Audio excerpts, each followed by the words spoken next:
नमस्कार, स्मार्ट खेती में आपका स्वागत है। स्मार्ट खेती दिखाने के लिए मैं आपको लेकर आया हूं शामली जिले के नागल गांव में। यहां पर श्याम सिंह रोड यहां बागवानी करते हैं। दरअसल वो फिल्मी बागबान नहीं हैं, वो रियल के बागबान हैं। और परंपरागत तरीके से जहां 40 बाई 40 में आम के 4 पेड़ लगते थे, वो अपनी 30 बाई 30 के एक टुकड़े के अंदर 45 पेड़ लगा देते हैं। इसका मतलब ये है कि 4 पेड़ों की आमदनी, 4 पेड़ों का उत्पादन, और जब यही उतने ही स्पेस में 45 पेड़ों का उत्पादन और 45 पेड़ों की आमदनी होगी, तो ये आमदनी कितना गुना होगी इसका अंदाज़ा मैं नहीं लगा सकता, लेकिन वो हमें ज़रूर बताएंगे। और हम उनसे जानेंगे कि ये इनोवेशन उन्होंने किस तरह से किया और किस तरह से की उन्होंने अपनी स्मार्ट खेती।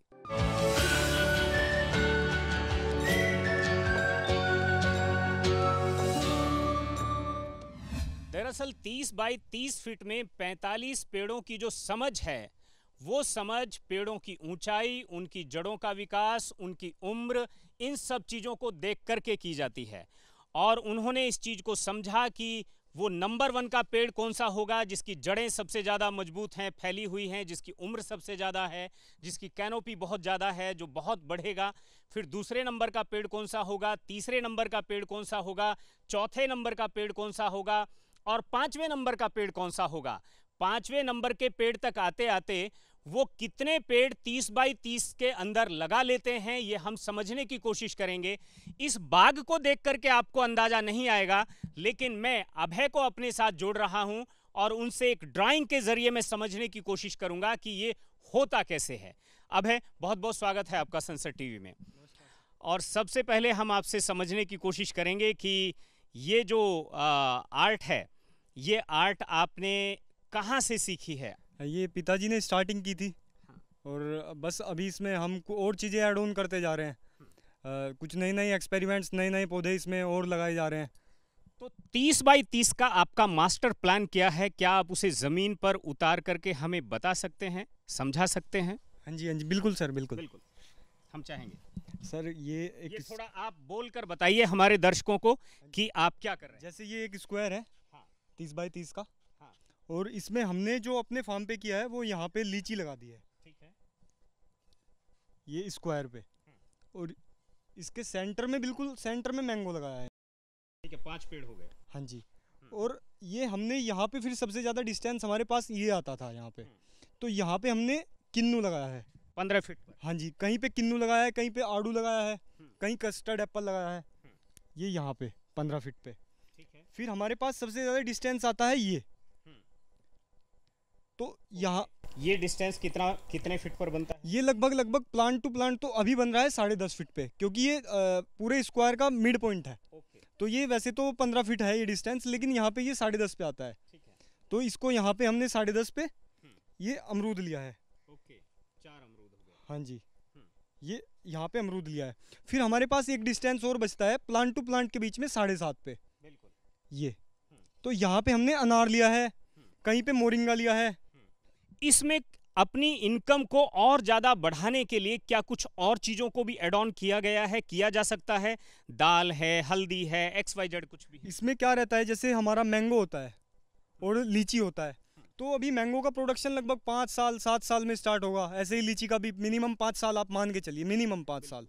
और अभी हमें जैसे अमरूद है, अमरूद का 2 साल में, अनार का भी 2 से 3 साल में, अमरूद का भी 2 से 3 साल में। तो हमें और फास्ट करना है, तो इसमें हम पपीता लगा सकते हैं, जिसमें 6 मंथ्स में इनकम स्टार्ट हो जाती है, 3 to 6 मंथ में। और जल्दी करना है तो दलहन भी लगा सकते हैं जब तक पौधे छोटे होते हैं। उससे नाइट्रोजन फिक्सेशन का भी काम होता है और हमें दलहन की जो क्रॉप है वो भी मिल सकती है। इसमें हम फिर लॉन्ग टाइम के लिए जैसे छाँव हो जाती है पौधों की, तो उसमें हम हल्दी भी लगा सकते हैं, अदरक लगा सकते हैं, और बहुत सारी चीज़ हैं, गेंदा भी लगा सकते हैं, जो हमारी नेचुरल बीमारियां जो आती हैं उसको नेचुरल तरीके से रोकता है। और हमारा मतलब इसको फ्लावर उसको सेल भी कर सकते हैं हम लोग। क्या आपको लगता है कि ये प्लांट एक दूसरे का विरोध करते हैं कि सपोर्ट करते हैं? अब तक तो ऐसा तो हमें कुछ देखने को नहीं मिला कि विरोध करते हैं, सपोर्ट ही करेंगे। मतलब ये मानो कि आपने एक 30 बाई 30 में एक छोटा सा जंगल बनाया है।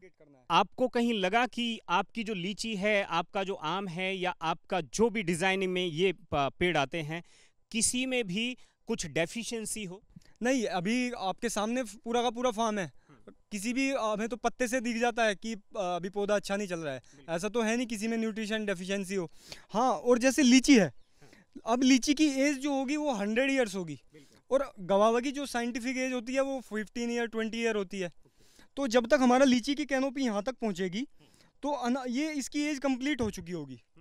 तो ये मतलब एक कैनोपी के अकॉर्डिंग डिज़ाइन किया गया है पूरा। आप निकाल लेंगे। हाँ, तब तक हम इसको निकाल देंगे तो बड़ी कैनोपी के प्लांट इसमें बच जाएंगे। जैसे सबसे ज़्यादा डिस्टेंस पे बड़ी कैनोपी मैंगो और लीची और या क्या ये नहीं है कि आप इनकी कैनोपी को मेंटेन करें, इनकी हाइट को मेंटेन करें और सब पेड़ों को रहने दें हमेशा के लिए? हाँ, ऐसा भी कर सकते हैं हम। ज़्यादातर तो अभी यहाँ पे कैनोपी मैनेजमेंट ही कर रहे हैं कि सभी प्लांट्स एग्जिस्ट कर रहे हैं और सभी प्रोडक्शन दें। ट्रेडिशनल फार्मिंग और इनोवेटिव फार्मिंग दोनों में कितना गुना प्रोडक्शन का अंदाजा आपको लगता है? प्रोडक्शन तो सर देखो, अभी 30 बाय 30 में ये जैसे यही बगीचा लगा हुआ है हमारा, इसमें 40 बाय 40 पे प्लांट लगे हैं मैंगो के। कितने प्लांट हैं? 4 प्लांट्स लगे हैं, और यहाँ पे हमने 30 बाय 30 में 45 प्लांट लगे हैं। तो प्रोडक्शन तो बढ़ेगा। और यहाँ पे हमारे पास मैंगो है, और यहाँ पे हमारे पास लगभग 6-7 वेराइटीज़ अलग अलग फ्रूट्स की आ रही हैं। तो मतलब यहाँ पे तो हमें एक साल में मैंगो मिलेगा, लेकिन यहाँ पे शायद हमारा पूरा सस्टेन हो सकता है पूरे साल का साल। मतलब अगर आपके पास सिर्फ 30 बाई 30 फीट ज़मीन है तो उस 30 बाई 30 फीट ज़मीन में आप 45 पेड़ लगा सकते हैं, 7 तरह के पेड़ लगा सकते हैं, साथ में दलहन ले सकते हैं, साथ में हल्दी अदरक ले सकते हैं, साथ में आप और भी बहुत कुछ आप और आगे भी सोच सकते हैं। कितनी ज़मीन? याद रखिए, सिर्फ 30 फुट बाई 30 फुट। और इस 30 बाई 30 फुट में आप उत्पादन कितना बढ़ा सकते हैं और कितनी आमदनी को बढ़ा सकते हैं, आमदनी बढ़ा सकते हैं, ये सोचने वाली बात है, सोचने से ज़्यादा करने वाली बात है। इस बाउंड्री पर कितने पेड़ होंगे और कितनी वैरायटीज़ के होंगे? सर, इस बाउंड्री पे हमने लगभग 4-5 तरह के पौधे लगाए हैं, जैसे जामुन, कटहल, नींबू, नाशपाती, बग्गू गोसा और मोरिंगा। ये 6-7 वैरायटी हमने इस पे लगा दी है। और अभी जैसे कटहल लगाया है पहले 30 बाई 30 पे, फिर नींबू लगाया है उसके बीच में, फिर मोरिंगा लगाया है, फिर नींबू से 3 फीट अंदर ये नाशपाती लगाया है, बग्गू गोसा लगाया है, फिर जो हमने आउटर लेयर ली है फार्म की उसमें किन्नू भी लगाया है। तो जो सीमा है उसको सजाया गया है, हर 3.5 फीट पर एक पौधा है, कुछ पौधे उत्पादन दे रहे हैं, कुछ देने वाले हैं, और ऐसी बहुत सारी खासियतें हैं जो इस बागान में हैं। और देखते हैं एक एक खासियत स्टेप बाय स्टेप।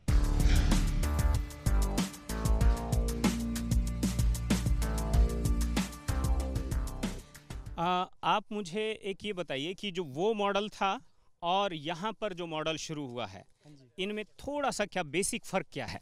इसमें हमने केला था पहले, जब ये बड़ा था, तो अभी हमने इसका केला निकाल दिया है। वहाँ पे अभी अनार की प्लांटेशन की है। अभी आप देखोगे इसमें केला अभी मौजूद है, और जहाँ पे वहाँ पे अनार की प्लांटेशन थी तो यहाँ पे हर प्लांट्स पे केला मौजूद है। जैसे ये पौधा यहाँ पे, वहाँ पे अनार लगा हुआ है, यहाँ पे केला है। हमने पहले 2 एकड़ में देखा, वहाँ पर 5 तरह के पेड़ थे, साथ में हल्दी, और हमने दलहन की फसलें देखी ताकि नाइट्रोजन फिक्सेशन हो सके। उसमें केला भी था, लेकिन वहाँ से केले को निकाला गया, लेकिन दूसरे यहाँ पर हमें केला देखने के लिए मिला। लेकिन ये जो तीसरा पैच है देख रहे हैं आप, ये न्यूली है, ये नया है। इस नए में उनका कहना यह है कि इसमें 10 फसलें हैं करीब करीब, और इसे अपग्रेड किया गया है। अब है हमें बताएंगे कि बाकी 3 इसमें क्या क्या ऐड किया गया। इसमें सर जैसे हमने वहाँ पे 30 बाई 30 के सेंटर में अमरूद लगा रखा था, तो यहाँ पे वो हमने बिल्कुल पूरे तरीके से हटा के वहाँ पे आम ले लिया है। और वहाँ पे अमरूद हमने बहुत ज़्यादा लगा दिया था लीची के साथ।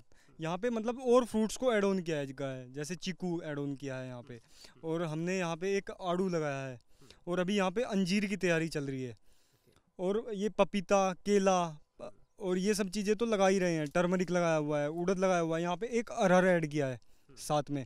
और अभी जो इससे अगला पैच है उसमें और भी चीज़ें जो हमने पीछे मतलब पुराना सीखते चले गए और नया ऐड करते चले गए। बिल्कुल, पुराना से सीखते चले गए और नया निर्माण करते चले गए। ये चौथा जो लास्ट पैच है उसको हम देखेंगे, उसमें क्या क्या ऐड किया है, और आपको इस स्मार्ट खेती के अंतिम पड़ाव पर ले चलते हैं।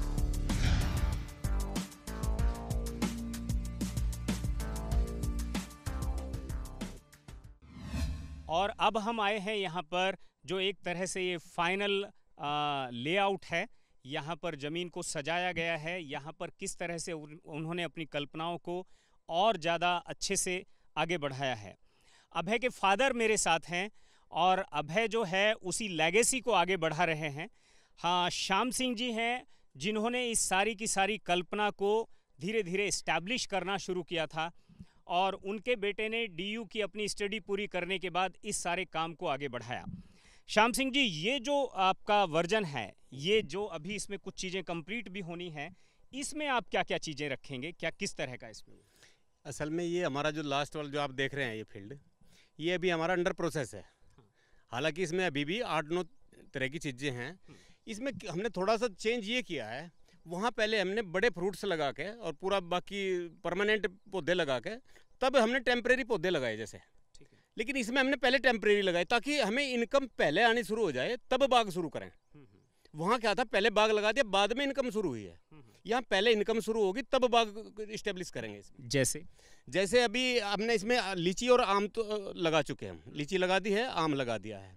उसके बाद इसमें हमने पपीता लगा दिया, इसमें केला लगा दिया, इसमें हमने ग्लैडियलस लगा रखी है, इसमें हमने गेंदा लगा रखा है, इसी में हमने उड़द लगा रखी है और बाकी चीज़ें अभी गड्ढे खुदे पड़े हैं। इसमें आप देख रहे होंगे, इसमें बहुत सारे गड्ढे अभी खुदे हुए हैं, वो अंडर प्रोसेस है। अभी कुछ पौधे भी आए हैं, आपने देखे हैं पौधे भी, तो वो पौधे अभी इसमें प्लांट किए जाएंगे अलग अलग तरह के। मतलब आप ये कह रहे हैं कि खेती में जो है कल्पना जो है समय के साथ साथ साकार। जी, वो होती है और धीरे धीरे चेंज होती रहती है। और जो माइंड में हम जो पीछे गलतियाँ की उनको सुधार करते हुए जा रहे हैं धीरे धीरे। कुछ गलतियाँ भी थोड़ी बहुत होती हैं। श्याम सिंह जी, ये जो आपने जिस तरह से ये अपनी ज़मीन का जो श्रृंगार किया है, लोग यहाँ पर आते हैं, देखते हैं, आपसे भी मिलते हैं और आपको अपने एडवाइज़र के तौर पर भी कई बार लोग चाहते हैं। इस देश में कितने ऐसे ज़मीन होगी, लैंड होल्डर होंगे, किसान होंगे जिनकी ज़मीन को आपने अपने सपनों के अनुसार सजाया है? कर तो लिया बहुत सारे लोगों ने, देख के बहुत सारे लोगों ने। हमारी क्या अंदाजा? लगभग 20-25 लोगों ने, मतलब 20-25 तरह के इस तरह के मॉडल्स खड़े हो चुके। लेकिन उनमें से 10-11 कहूँगा मैं ऐसे हैं जिनमें हमने वहाँ पहुँच के भी जाके मतलब उनको एडवाइस दे के खड़े होके काम कराया है खुद से, साथ में खड़े होकर। कोई ऐसा मॉडल जो आपने बहुत डेडिकेशन के साथ किया हो, जिसको हम आपके साथ और कभी देखने के लिए चलें? बिल्कुल, आपको हम दिखाना भी चाहेंगे। एक मॉडल सबसे जो हमारा सबसे प्यारा, सबसे अच्छा सुंदर मॉडल बना है, वो राजीव जी के यहाँ, राजीव कुमार जी हैं, नीति आयोग के उपाध्यक्ष थे, अभी तो नहीं है, लेकिन उनका मॉडल हमने किया है और उनको समझाने में हमें साल भर लगा था। ये कहाँ है? ये गढ़मुक्तेश्वर में उनका फार्म है और उनको ये चीज़ समझाने में हमें साल भर लगा था और उन्हें ये बात प्रधानमंत्री जी को समझाने में 2 साल लगे थे। हाँ जी, इस प्राकृतिक खेती को समझाने में भी उनको वहाँ समय लगा था और तो उसके बाद ही प्रधानमंत्री जी भी इस पे पूरा जोर दे रहे हैं, प्राकृतिक खेती पे। सीधे चलते हैं गढ़मुक्तेश्वर, जहाँ पर नीति आयोग के पूर्व उपाध्यक्ष राजीव कुमार का खेत है। वहाँ पर एक परफेक्ट मॉडल उन्होंने खड़ा करने की कोशिश की है, वो भी देखेंगे और समझने की कोशिश करेंगे कि देश में जो न्यू इंडिया है वो किस तरह से न्यू फार्मिंग की तरफ जा रहा है, स्मार्ट किसान की तरफ जा रहा है और स्मार्ट खेती की तरफ जा रहा है।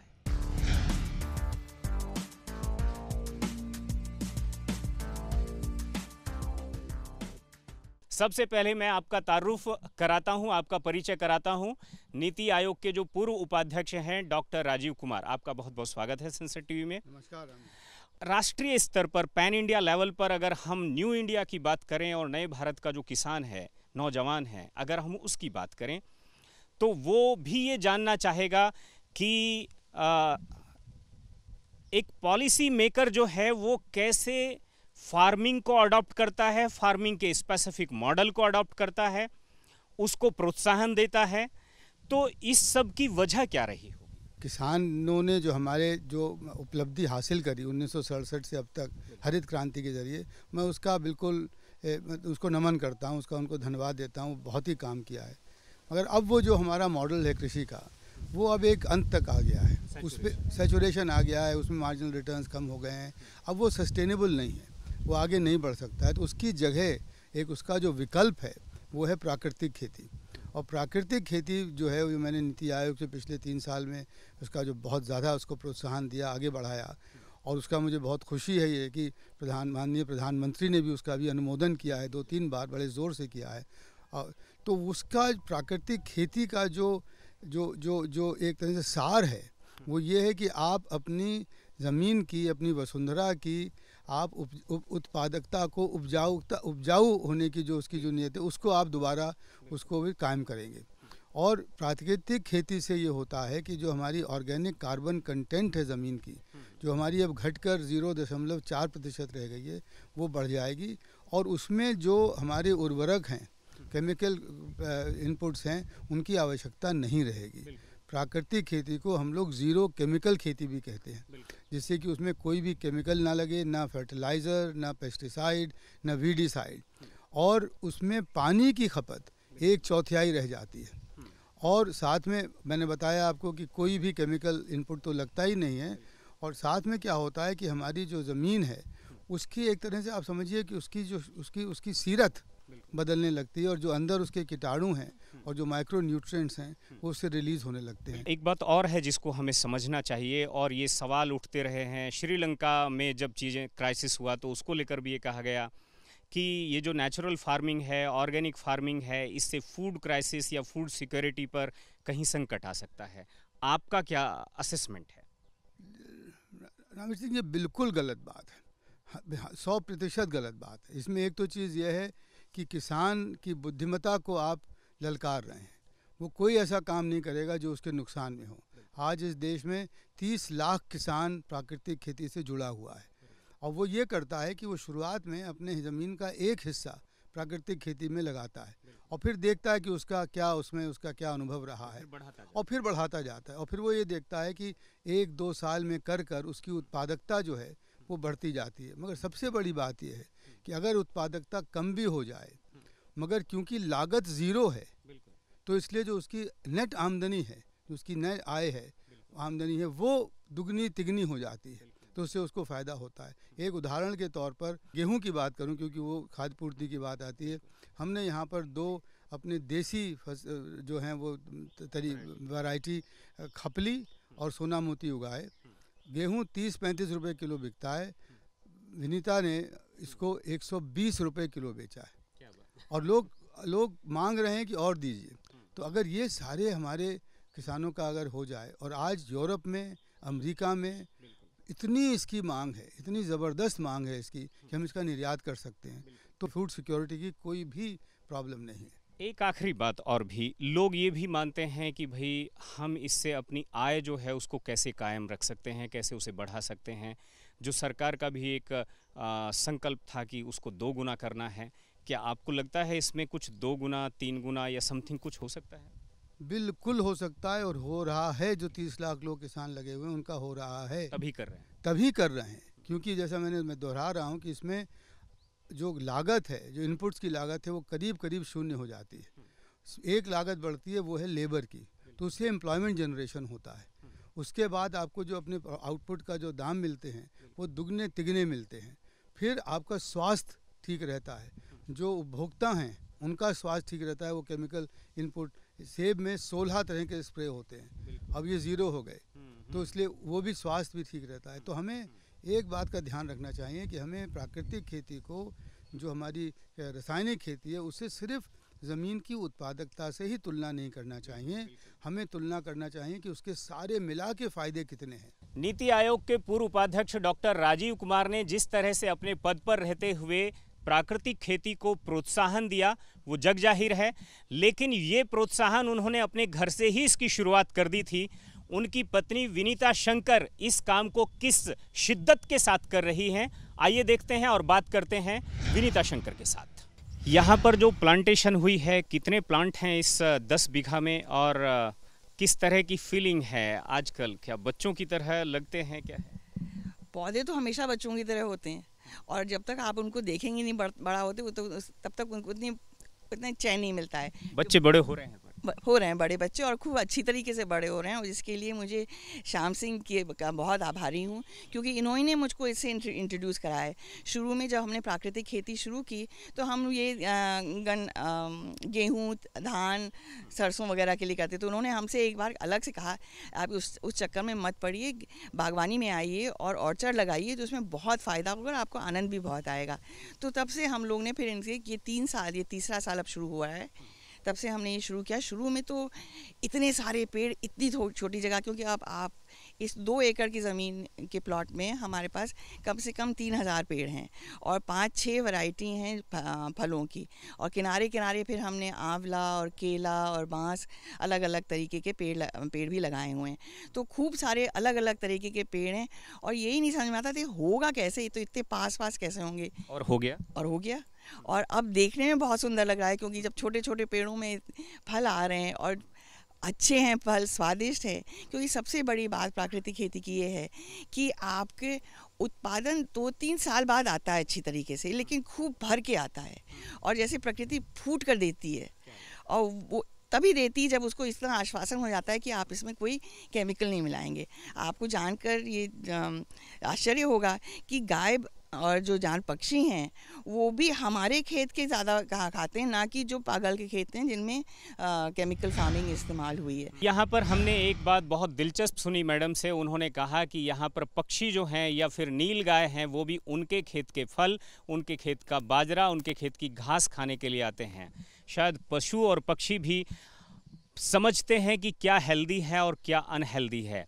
ये बात हम मनुष्यों को भी समझना ज़रूरी है, और जब हम ये बात समझ लेंगे तो जाहिर तौर पर जो ये प्राकृतिक खेती है, इस खेती का जो आंदोलन है, जो इनिशिएटिव है, जो इसके प्रॉफिट हैं, ये सब बढ़ेंगे, और जब ये बढ़ेंगे तो भारत बढ़ेगा और चीज़ें भी आगे बढ़ेंगी।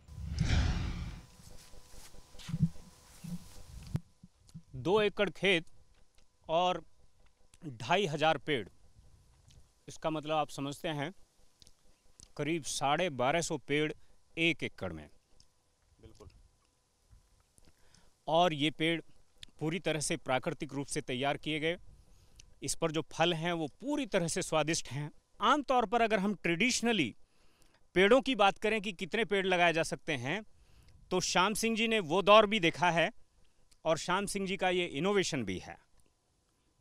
ट्रेडिशनली कितने पेड़ लगाए जाते हैं? 1 एकड़ में लगते हैं लगभग 35 से 40 पेड़, बस 35 से 40 पेड़ लगते हैं। और यहाँ तो आपको पता ही है, वो हमारा 30 बाई 30 में 45 पौधे लगते हैं। 35 से 40 पेड़ 1 एकड़ में लगते हैं आमतौर पर, जो ट्रेडिशनल विधि रही है हमारी। हमारे बड़े लोग थे, उनके पास ज़्यादा ज़मीनें थीं और उन्होंने पेड़ों को खूब स्पेस दिया। लेकिन यहाँ पर सघन बागवानी 1 एकड़ में 1250 पेड़ जब खड़े होंगे, तो जाहिर तौर पर उनका उत्पादन कुछ 10-20 गुना, 30 गुना कुछ बढ़ेगा। बिल्कुल बढ़ेगा, बिल्कुल बढ़ेगा। अभी जैसे जैसे ये जवान होंगे तो इनका उत्पादन भी उतना ही ज़्यादा बढ़ता चले जाएगा, और जब तक ये जवान होंगे तो तब तक नीचे हमारी हल्दी, अदरक और दलहन, ये फसलें और तिलहन, ये हम लेते रहेंगे साथ साथ में। ये तो आप जो आंकड़ा बता रहे हैं 2 से 2500 का, ये तो पौधों का है। बड़े जो यानी प्लांट्स जिनके ऊपर फल आएगा, फ्रूट। हाँ, बाकी तो छोटे पौधे भी होंगे जो जड़ के नीचे, ज़मीन के नीचे भी उगा हमें फसल देंगे, बाकी तो वो भी होंगे इसमें साथ साथ, वो भी हम फसल लेते रहते हैं। ये जो यहाँ पर गुरुकुल पूठ में आपने ये जो सारा का सारा इस्टेब्लिशमेंट किया है, इसको किस तरह से इसकी डिज़ाइनिंग की जाती है, किस तरह से 1200-1250 पेड़ किस तरह से आ जाते हैं, उसका कोई लेआउट तो पहले बनाना पड़ता है? हाँ जी, इसका पूरा लेआउट हम बनाते हैं। पहले पेपर पे बनाते हैं, पहले पेपर पे बनाते हैं, फिर खेत को हम बिल्कुल प्लेन करवाते हैं। प्लेन करवाने के बाद इसका हम पूरा अलाइनमेंट करते हैं, जो हमने पेपर पे है हमारा, वो हम बिल्कुल ज़मीन पे उतारते हैं। उसके बाद गड्ढे खोदते हैं। इस खेत में तो हमें 2-2 बार अलाइनमेंट करना पड़ा। एक बार इधर से करते चले गए तो उधर जाके लाइनें हमारी थोड़ी डिस्टर्ब होगी, फिर से हमने सारा ख़त्म करके फिर दोबारा से उस तरफ से लेके आए, तब जाके आपको ये इतना अच्छा डिज़ाइन इसका दिखाई दे रहा है। नहीं तो थोड़ा सा भद्दा लगता अगर उधर पहले वाला रखते तो। फिर हमने दोबारा से किया था इसको। तो ये अलाइनमेंट करने के बाद फिर हम गड्ढे खुदवाते हैं, उसमें हम नीमास्त्र जो बनाते हैं वो भी डालते हैं, और जीवामृत डाल के और बीजामृत, वो हम इसको फिर पौधों को उसमें करके और तब हम इसमें लगाते हैं, लगवाए हैं। और उसका रिजल्ट आपके सामने है। अभी तो 2 साल का ही बगीचा है और ये मेरे 5 साल के बगीचे का मुकाबला कर रहा है। श्याम सिंह जी ने किस तरह से यहाँ इस खेत पर मेहनत की है। 2 एकड़ ज़मीन और यहाँ पर 2500 फलदार पेड़, करीब 6, 7, 8 किस्म के फलदार पेड़, और ये बहुत असंभव होता है। उन्होंने ये भी बताया कि हमारे बड़े अपनी 1 एकड़ ज़मीन पर करीब 40 पेड़ लगा रहे थे और हम 1250 पेड़ों तक ले गए। इसका अंदाज़ा आप लगाइए कि कितना गुना उत्पादन इस ऑर्चिड से, इस बाग से निकल करके आएगा। और आय को बढ़ाने का तरीका भी ये है और समृद्धि को बढ़ाने का फार्मूला भी यही है। और इसी तरह से अगर कोई इनोवेशन आपने किया है तो आप भी हमें ज़रूर बताइए। हम आएंगे आपके खेत तक और दुनिया को दिखाएंगे आपकी स्मार्ट खेती।